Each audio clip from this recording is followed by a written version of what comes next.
Laura Pillay's medical records were leaked, shattering the fragile boundary between her private life and the public eye.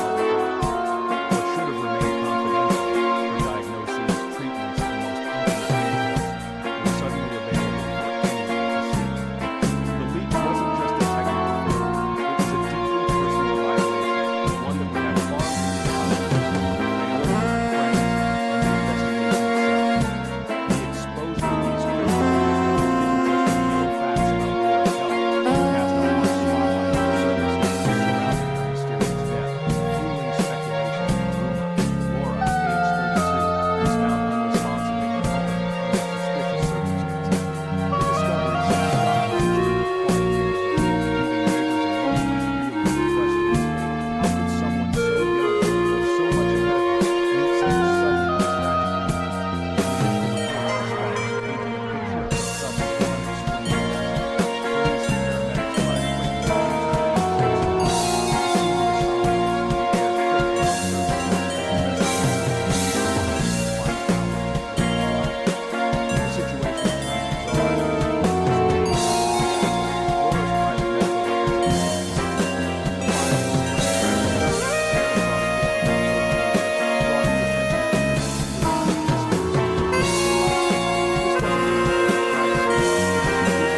many, including conspiracy theorists and likes. This wasn't a matter of privacy, it was a digital exploiting Laura's tragedy for their own gain, curiosity, and what began as a search for answers about Laura's death now became entangled with questions about who had accessed her records, how the breach had occurred, and why. Before the leak, the case was a contained mystery, quietly by detectives and medical examiners. Focus was on evidence, timelines, and witness statements. After the leak became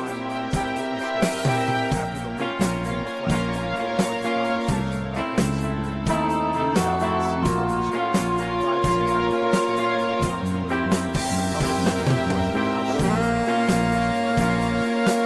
on the story, privacy advocates demanded accountability, the public began to question how serious the Suddenly, the focus wasn't just on how Laura died, but also on how her secrets were exposed. The tragedy of her death was now inseparable from the scandal of the breach, and both demanded answers.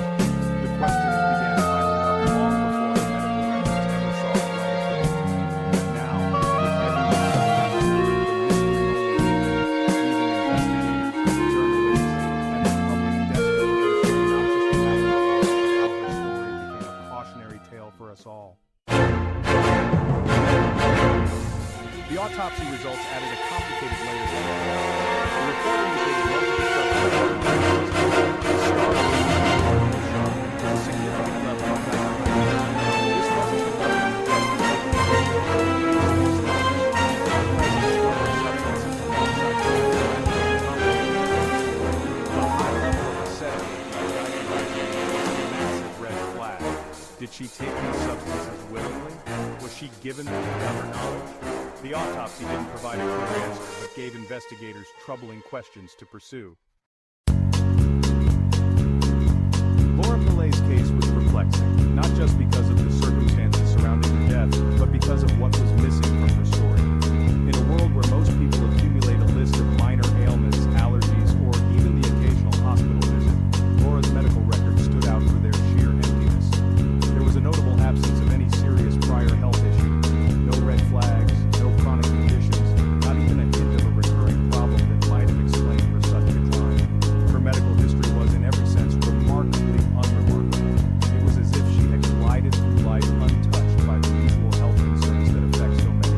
There were no chronic illnesses, no major surgeries, and not even a single overnight hospital stay. Her doctors had only ever seen her for routine matters, nothing that would have hinted at the tragedy to come. This lack of a medical backstory made the toxicology report seem even more out of place. The results were jarring, almost as if they belonged to someone else entirely. The leaked records confirmed what many suspected. Laura wasn't someone likely to seek out a powerful cocktail of substances. She had no history of substance abuse, no pattern of risky behavior, and no warning signs in her past. Her file showed nothing more than routine checkups and the occasional prescription for minor ailments, perhaps a seasonal allergy or a short course of antibiotics. This clean bill of health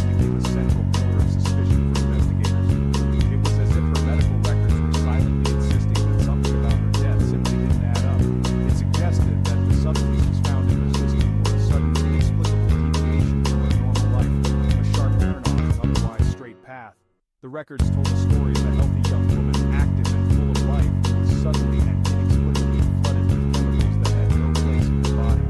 The stark discrepancy between her lifelong health and the cause of her death fueled further suspicion. It was a mystery that demanded answers. In the end, Laura's health records became a silent witness, a testament to a life that should have continued uninterrupted, but was instead violently and inexplicably cut short.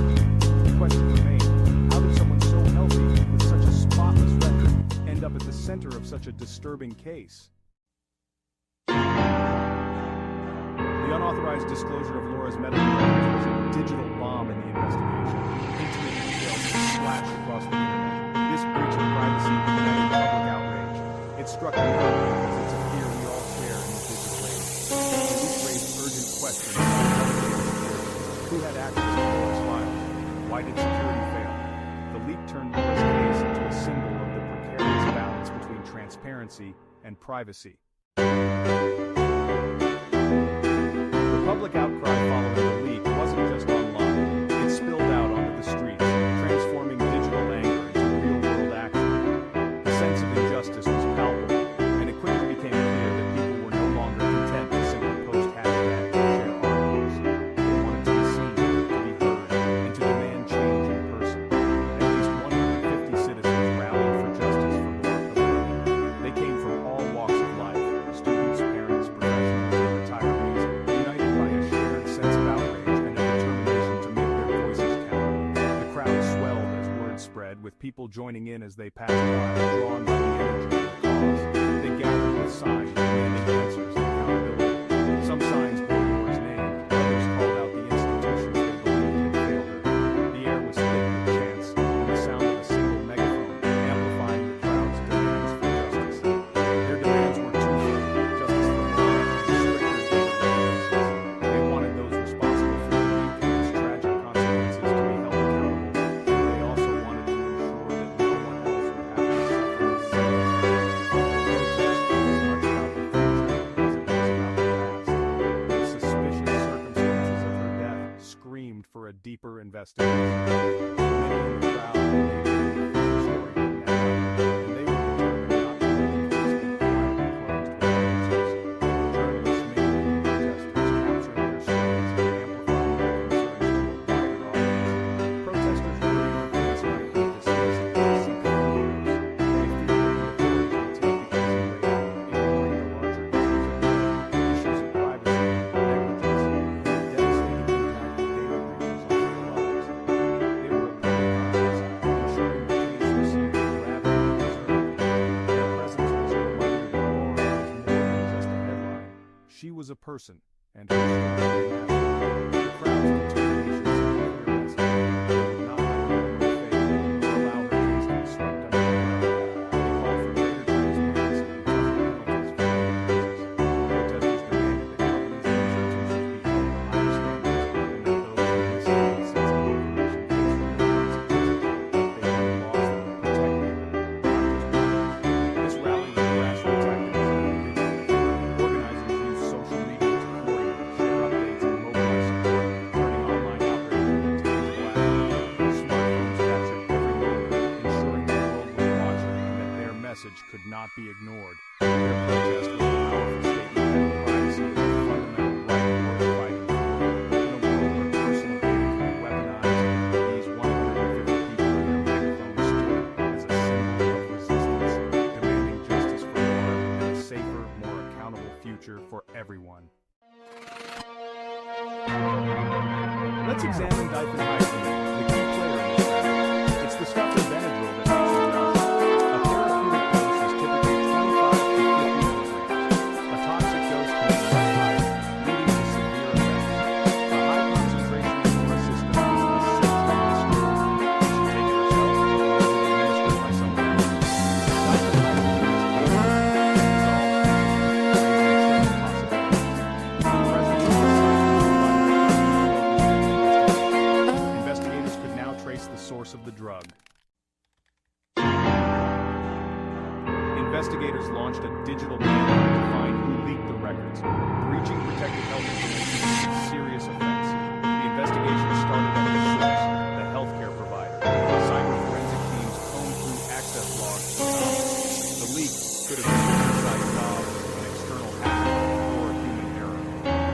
search forced a reckoning within the healthcare industry.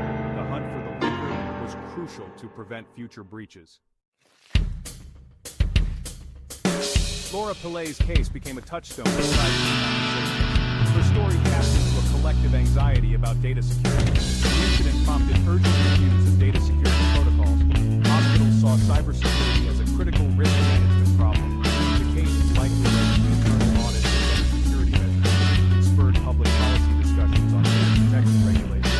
The incident highlighted potential loopholes in existing laws. Ultimately, the ripple effect is about to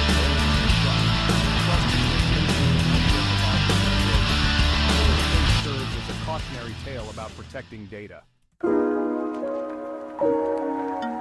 Laura Pillay's case leaves us with two intertwined mysteries.